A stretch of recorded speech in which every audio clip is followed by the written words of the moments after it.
ആണ്ടുവട്ടത്തിലെ 14-ാം ഞായർ. ബൈബിളിൽ പ്രധാനമായും 3 തരത്തിലുള്ള വിശ്രമങ്ങളെക്കുറിച്ചാണ് പറയുന്നത്. ഒന്നാമത്തേത് ശാരീരികമായ വിശ്രമം തന്നെയാണ്. ഉൽപ്പത്തി പുസ്തകത്തിൽ 2-ാം അധ്യായത്തിൻ്റെ 2-ാം വാക്യത്തിൽ സൃഷ്ടികർമ്മം പൂർത്തിയാക്കിയ ദൈവം വിശ്രമിക്കുന്നതായി നാം കാണുന്നു. ഇവിടെ അധ്വാനശേഷം ഒരു മനുഷ്യനുണ്ടാകേണ്ട വിശ്രമത്തിലേക്കുള്ള സൂചനയാണ്. പുറപ്പാട് പുസ്തകത്തിൻ്റെ 20-ാം അധ്യായത്തിൽ 8-ാം വാക്യത്തിൽ സാബത്ത് ദിവസം വിശ്രമ ദിവസമായി ആചരിക്കണമെന്ന് കർത്താവ് കൽപ്പിക്കുന്നു. ഇതിലൂടെ സാബത്ത് ദിവസം അധ്വാനിക്കാതെ ശരീരത്തിനാവശ്യമായ വിശ്രമം നൽകണമെന്നും അതിലൂടെ ആശ്വാസം കണ്ടെത്തണമെന്നും ദൈവം ആഹ്വാനം ചെയ്യുകയാണ്. പുതിയ നിയമത്തിലേക്ക് കടന്നു വരുമ്പോൾ മർക്കോസിൻ്റെ സുവിശേഷത്തിൽ 6-ാം അധ്യായം 31-ാം വാക്യത്തിൽ യേശുനാഥൻ തൻ്റെ ശിഷ്യന്മാരെ ഒരു വിജന സ്ഥലത്തേക്ക് വിളിക്കുന്നതായിട്ട് കാണാൻ കഴിയും. വിജന സ്ഥലത്തേക്ക് അവിടെ നിന്ന് ക്ഷണിക്കുന്നത് വിശ്രമിക്കുവാൻ വേണ്ടിയാണ്.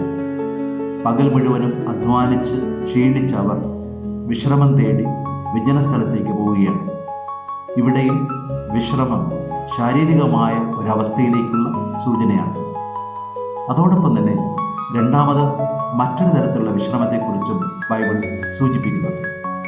അതാകട്ടെ ആത്മീയമായ വിശ്രമമാണ്. ആത്മീയമായ വിശ്രമം നമുക്ക് ലഭ്യമാകുന്നത് ആത്മാവിനുണ്ടാകുന്ന ആശ്വാസത്തിലൂടെയാണ്. ആത്മാവ് ആശ്വാസം കണ്ടെത്തുന്നത് ദൈവത്തിലാണ് എന്ന് സങ്കീർത്തനം 62-ൽ നാം വായിക്കുന്നു. നമ്മുടെ ആത്മാവിന് ആശ്വാസമേകുന്ന ദൈവ സംരക്ഷണ നമ്മെ ഓരോരുത്തരെയും ആത്മീയമായ ആശ്വാസ നിർവൃതിയിലേക്ക് നയിക്കുന്നു എന്ന് അവിടെ സങ്കീർത്തനം സൂചിപ്പിക്കുന്നു. യേശുനാഥൻ നമ്മെ ഓരോരുത്തരെയും മാടി വിളിക്കുന്നത് ഇപ്രകാരമുള്ള ഒരു ആശ്വാസത്തിലേക്കാണ്. മൂന്നാമത് മറ്റൊരു തരത്തിലുള്ള വിശ്രമം നിത്യമായ വിശ്രമമാണ്. അത് മരണശേഷം നമുക്കുണ്ടാകുന്ന നിത്യമായ ആനന്ദവുമായി ബന്ധപ്പെട്ടതാണ്. ഇന്നത്തെ സുവിശേഷത്തിൽ യേശുനാഥൻ നമുക്ക് നൽകുന്നത് രണ്ടാമത്തെ ആശ്വാസത്തിൻ്റെ മേഖലയെക്കുറിച്ചുള്ള സുന്ദരമായ വിവരണമാണ്. അവിടുന്ന് പറയുന്നു, അധ്വാനിക്കുന്നവരും ഭാരം വഹിക്കുന്നവരുമായ നിങ്ങളെല്ലാവരും എൻ്റെ അടുക്കൽ വരുവിൻ, ഞാൻ നിങ്ങളെ ആശ്വസിപ്പിക്കാം എന്നുള്ളതാണ്.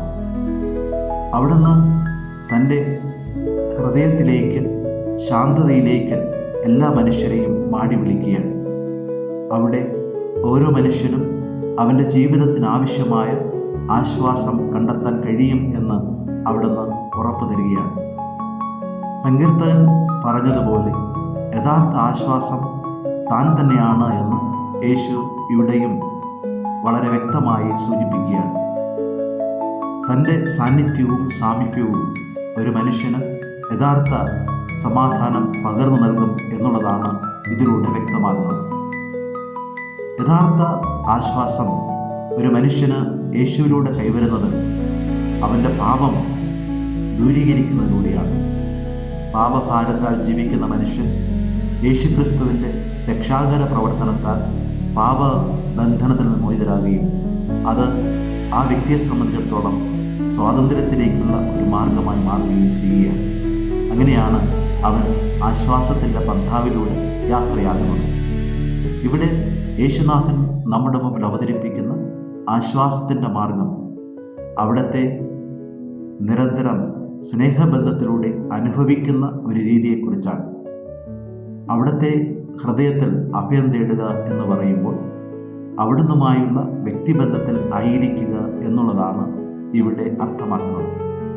യേശുവുമായിട്ടുള്ള നിരന്തരമായ സ്നേഹ വ്യക്തിബന്ധത്തിലൂടെ നമുക്ക് യഥാർത്ഥ ആശ്വാസം നിരന്തരം അനുഭവിക്കുവാൻ കഴിയുമെന്ന് അവിടുന്ന് ഉറപ്പു തരികയാണ്.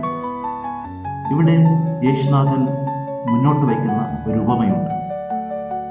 കാളകളുടെ തോളത്ത് ഉഴുവാൻ വേണ്ടി ഉപയോഗിക്കുന്ന ഒരു നുകവുമായി ബന്ധപ്പെട്ടതാണ്. കർഷകർക്ക് ഏറെ സുപരിചിതമായ ഒരു ഉപമയാണ്. നിലം ഉഴുകുമ്പോൾ കാളകളുടെ തോളത്ത് നുകം വെച്ചുകൊണ്ട് കർഷകൻ കാളകളെ നിയന്ത്രിച്ച് നിലം വെടിപ്പാക്കുന്നു. അതിനുശേഷമാണ് അവിടെ വിത്തുകൾ വിതയ്ക്കുന്നത്. കാളകളുടെ തോളത്ത് വയ്ക്കുന്ന നുകത്തെ സൂചിപ്പിച്ചുകൊണ്ട് യേശു പറയുന്നത് തൻ്റെ നുകം എന്ന് പറയുന്നത് വളരെ ഭാരമില്ലാത്ത ഒന്നാണ് എന്നുള്ളതാണ്. ഇവിടെ നമുക്ക് ഒരു കാര്യം വ്യക്തമാകുന്നത്, കാളകൾ വിനയാന്വിതമായി എങ്ങനെയാണോ കർഷകൻ്റെ ആജ്ഞ അനുസരിച്ച് നിലത്തിലൂടെ മുന്നോട്ട് പോകുന്നത്, അതുപോലെ യേശുവിൽ വിശ്വസിക്കുകയും ആശ്രയിക്കുകയും ചെയ്യുന്നവൻ വിനയാന്വിതരായി യേശുവിന് സ്വയം സമർപ്പിക്കണമെന്നുള്ളതാണ്. വിനയാന്വിത ഭാവത്തോടുകൂടി എളിമപ്പെട്ടുകൊണ്ട് അവിടുന്ന് ആശ്രയിച്ച് മുന്നോട്ട് പോകുമ്പോൾ ഉണ്ടാകുന്ന ആശ്വാസമാണ് ഇവിടെ യേശുനാഥൻ വിഭാവനം ചെയ്യുന്നത്. അതിന് അവിടുന്ന് നമ്മുടെ മുമ്പിൽ അവതരിപ്പിക്കുന്ന ആ മാർഗം ഭാരം കുറഞ്ഞതാണെന്നും അതിന് വലിയ ആസ്വാസ്ഥ്യങ്ങൾ നൽകുവാൻ കഴിയുകയില്ല എന്നുമുള്ള ഉറപ്പാണ് നൽകുന്നത്. ഇവിടെ സ്നേഹത്തിൻ്റെ നുകമായി ഇതിനെ നമുക്ക് ചിത്രീകരിക്കാം. പഴയ നിയമത്തിൻ്റെ നുകത്തിൽ നിന്ന് വ്യത്യസ്തമായി യേശു മുന്നോട്ട് വയ്ക്കുന്ന ഈ സ്നേഹത്തിൻ്റെ നുകം വഹിക്കുവാൻ എളുപ്പമുള്ളതും മുന്നോട്ട് പോകുവാൻ പ്രയാസമില്ലാത്തതുമായ ഒന്നാണ് എന്നതാണ് വ്യക്തമാകുന്നത്. പഴയ നിയമത്തിലെ നിയമങ്ങളും അനുഷ്ഠാനങ്ങളും ചട്ടങ്ങളും പാരമ്പര്യങ്ങളുമൊക്കെ മനുഷ്യന് ഭാരങ്ങൾ നൽകുന്നവയായിരുന്നു. അതുകൊണ്ട് തന്നെ ആ ഭാരവും പേറിയായിരിക്കണം അവൻ ദൈവത്തിൻ്റെ പാതയെ പിന്തുടരേണ്ടത്. എന്നാൽ യേശുനാഥൻ മുന്നോട്ട് വയ്ക്കുന്ന സ്നേഹത്തിൻ്റെ വഴി ഭാരം കുറഞ്ഞതും അത് ലഘുവായതും എളുപ്പത്തിൽ സ്വീകരിച്ച് മുന്നോട്ട് പോകുവാൻ നമ്മെ പ്രാപ്തമാക്കുകയും ചെയ്യുന്നതാണ് എന്ന് അവിടുന്ന് ഉറപ്പ് തരികയാണ്. അതുകൊണ്ട് തന്നെ യേശുനാഥൻ്റെ ഈ ആശ്വാസത്തിൻ്റെ മാർഗം എന്നുള്ളത് അവിടുത്തെ സ്വീകരിക്കലും അവിടുത്തെ ഹിതം അനുഷ്ഠിക്കലുമാണ്. അവിടുത്തെ സ്വീകരിച്ചുകൊണ്ട് അവിടുത്തെ ഹിതം അനുഷ്ഠിച്ചുകൊണ്ട് അവിടുത്തെ വഴിയെ സഞ്ചരിക്കുമ്പോഴുണ്ടാകുന്ന ആശ്വാസമാണ് യഥാർത്ഥ സനാതനമായ ആശ്വാസത്തിൻ്റെ മാർഗമായി അവിടുന്ന് നമുക്ക് മുന്നിൽ അവതരിപ്പിക്കുന്നത്. ഈ ഒരു സമാശ്വാസത്തിൻ്റെ വഴി എല്ലാ മനുഷ്യർക്കും ഉള്ളതാണ് എന്ന് അവിടുന്ന് ഉറപ്പു തരികയാണ്.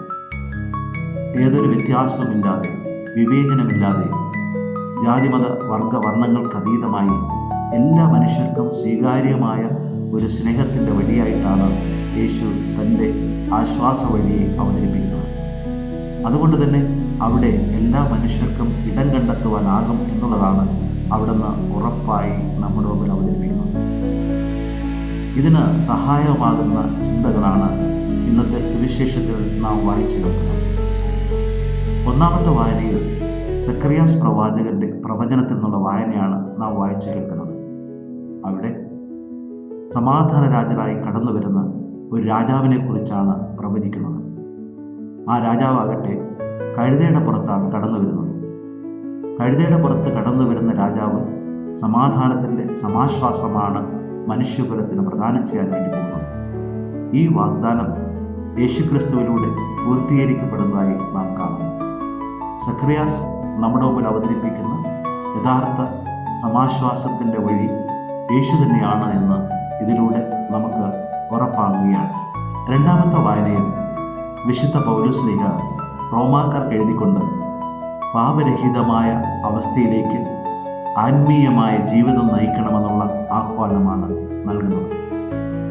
ശാരീരികമായ പ്രവണതകൾ അനുസരിച്ച് ജീവിക്കുമ്പോൾ പാപത്തിന് അടിമപ്പെടുകയും അത് നമ്മെ ഓരോരുത്തരെയും ആശ്വാസത്തിൽ നിന്ന് മാറ്റി സംഘർഷത്തിലേക്കും അസ്വസ്ഥതയിലേക്കും നയിക്കുന്നതിനും കാരണമായിട്ട് മാറാം.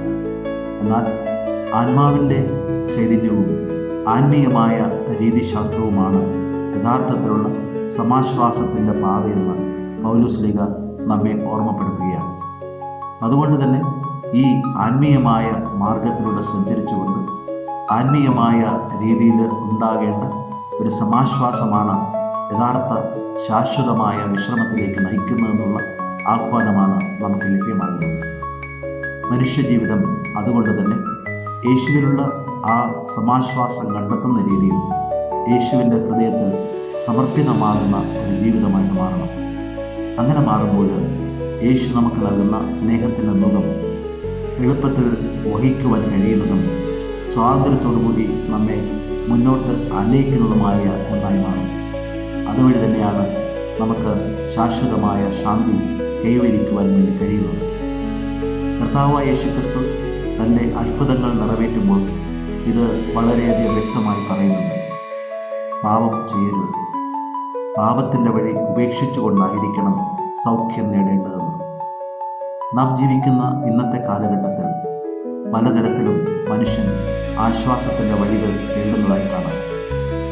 മദ്യപാനത്തിൻ്റെ വഴി, മയക്കുമരുന്നിൻ്റെ വഴി, ധനാധിപത്യത്തിൻ്റെ വഴി, സുഖാസക്തികളുടെ വഴി, ഇവയൊക്കെ ആശ്വാസം തരും എന്നുള്ള രീതിയിൽ സമാശ്വാസനത്തിൻ്റെ മാർഗമായി കണ്ടെത്തി അതിൽ രമിക്കുന്ന ഒരു സംസ്കാരമാണ് നാം കാണുന്നത്.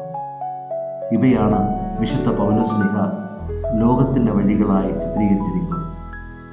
ആത്മീയ ജീവിതം നയിക്കുന്ന ഒരു ക്രൈസ്തവനെ സംബന്ധിച്ചിടത്തോളം ഇപ്രകാരമുള്ള ആശ്വാസത്തിൻ്റെ വഴികളൊക്കെ യഥാർത്ഥത്തിലുള്ള സമാശ്വാസത്തിൻ്റെ വഴികളല്ല എന്ന് തിരിച്ചറിഞ്ഞ് യേശു നൽകുന്ന ആ യഥാർത്ഥ വഴിയിലൂടെയുള്ള സഞ്ചാരമായി ജീവിതത്തെ മാറ്റിയെടുക്കുവാൻ കഴിയുന്ന പ്രചോദക ഘടകങ്ങളായിട്ട് മാറും. അങ്ങനെ യേശുവിൽ പൂർണ്ണമായും ആശ്രയിച്ചുകൊണ്ട് അവിടുത്തെ വഴി സ്വന്തമാകുന്ന രീതിയിൽ സ്വയം എളിമപ്പെട്ടുകൊണ്ട് സ്നേഹത്തിൻ്റെ മുഖം പേറി യേശുവിനെ ഹൃദയനാഥനായി സ്വീകരിച്ച് യഥാർത്ഥ സമാശ്വാസം അനുഭവിക്കുന്ന ജീവിത മുഹൂർത്തങ്ങളെ ചാലിക്കുന്ന ജീവിതമായി മാറാൻ നമുക്ക് പരിശ്രമിക്കാം.